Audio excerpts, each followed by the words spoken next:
ay rated SPG, striktong patnubay at gabay ng magulang.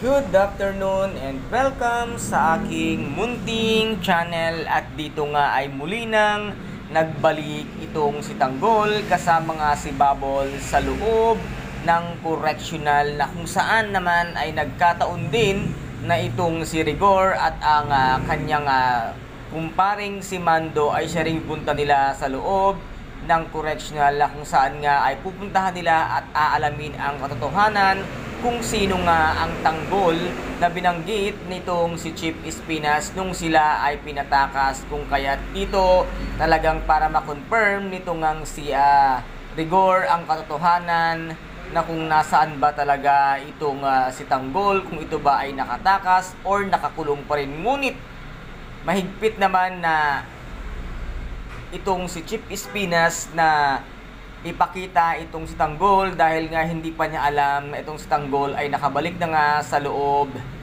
ng correctional kasama nga itong si Bubbles. At sabi niya nga dito ay matinding problema ang dinala sa akin nitong si Tanggol, kung kaya't galit na galit itong si Chief Espinas kay Tanggol dahil pumunta pa roon ang kanyang tatay na si SP1 Rigor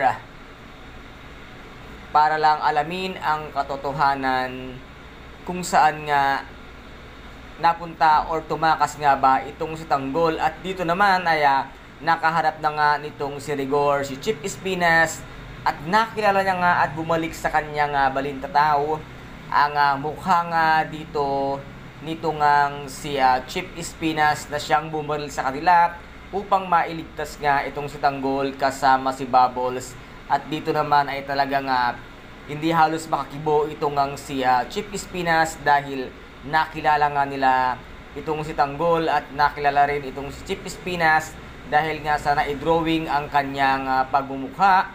Kaya ano kaya ang gagawin dito ni Chief Espinas dahil siya naman talaga ang tunay na nakilala nga nitong si Rigor. At dito naman ay magsasabihan niya ni Mayor itong kanyang apo na si Bubbles na once pa na magkakaroon ng misyon ay wag na silang magkakasama pang muli nitong ang si Bubbles at si Tanggol. At dito naman ay dinala nga itong si Tanggol sa loob ng Bartolina dahil nga ilang araw silang hindi umuwi, ngunit wala silang kaalam-alam na merong matinding pinagdadaanan itong ang si Tanggol dahil kitang-kita niya kung paano nga pinatay at pinaril ang kanyang minamahal na si Mokang. Kaya dito nga labis-labis ang pagdaramdam at pagturubo ng kanyang puso dahil sa sinapit ng kanyang mahal na si Mokang. At kung naman sana Tanggol ay hindi mo na pinuntahan pa si Mokang at hindi ka na din sana nakialam pa sa kanya,